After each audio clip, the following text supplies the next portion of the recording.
Eh bien bonjour à tous, soyez les bienvenus pour la 4e vidéo de cette série sur le second thème d'histoire de seconde bac pro, l'Amérique et l'Europe en révolution.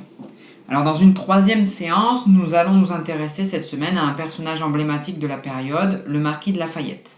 Et comme d'habitude, je vous recommande de travailler la fiche élève correspondante sur la vidéo, aujourd'hui la fiche élève numéro 3.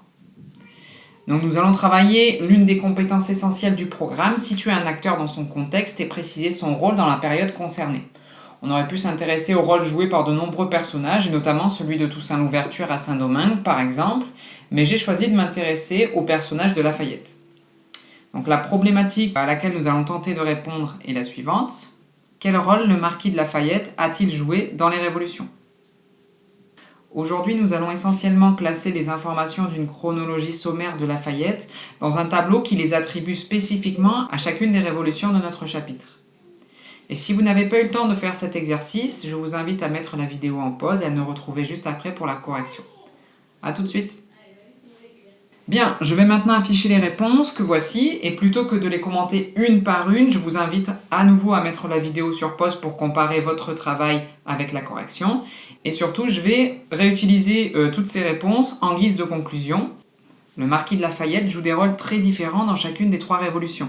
Il intervient directement dans les révolutions américaines puis françaises, mais de manière très lointaine dans la révolution de Saint-Domingue.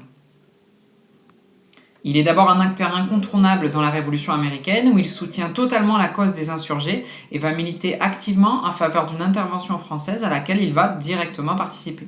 Il est très impliqué également dans la Révolution française puisqu'il représente la noblesse lors des États généraux et participe à la rédaction de la première version de la Déclaration universelle des droits de l'homme.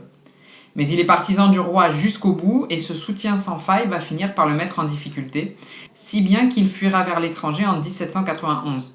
Son rôle dans la Révolution de Saint-Domingue est infiniment plus lointain. Si on peut tenter de le rattacher à cette révolution, c'est uniquement pour son engagement dans le combat en faveur de l'abolition de l'esclavage. Il n'y participe absolument pas, mais on peut au moins dire qu'il partage cette conviction en commun avec les insurgés. Enfin, je vous propose un devoir maison d'un genre un peu particulier. Vous aurez sans doute remarqué que cette vidéo manque cruellement d'illustrations, et bien c'est un fait tout à fait volontaire de ma part. En effet, je compte sur vous pour trouver des illustrations correspondantes aux dates de notre chronologie, que vous intégrerez ensuite comme des publications dûment référencées et commentées sur un compte au choix Instagram ou Twitter dédié à Lafayette, que vous créerez vous-même.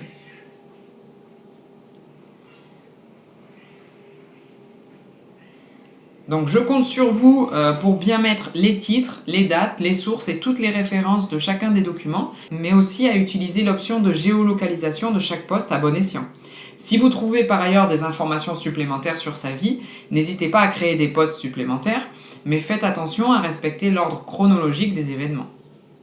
En guise de rendu, vous n'aurez qu'à envoyer le lien du compte créé à l'adresse habituelle passeronprof@gmail.com. Bon travail à tous et à très bientôt pour la séance 4.